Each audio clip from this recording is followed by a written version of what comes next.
What's up guys, it's Bucky. Welcome to your 25th Java tutorial, and in this tutorial we're going to be going over different methods in the math class. Now, let's see, it was probably like 2 tutorials ago when I built a simple compound interest calculator. We use one of the methods called power by using pow, and this allows us to use the power function, methods they're called in Java.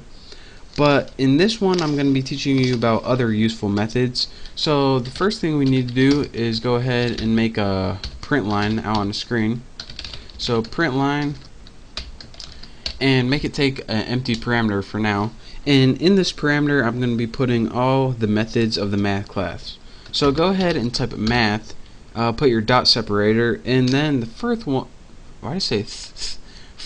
first one I want to teach you guys about is called the absolute value, and that's ABS, and inside your parameter it takes one number. Now what the absolute value does is take any number, negative or not, and give you the absolute value of it. So if you have 26.7 and you go ahead and run this, it would output 26.7. This is pretty much, if you have a positive 26 it would give you 26, if you have negative 26 it would give you 26. How much away from 0 that this is. So that's what ABS does, absolute value.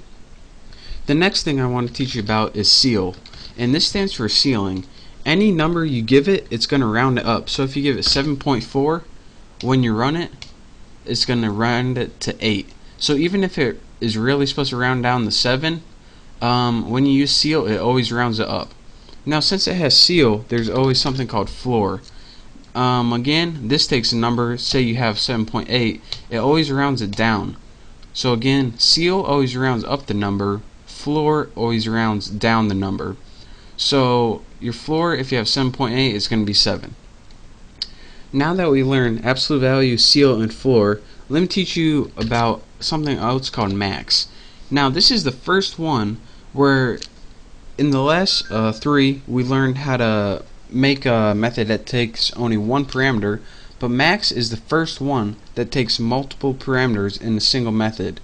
So what max does is you give it 2 numbers and it gives you the maximum of those numbers.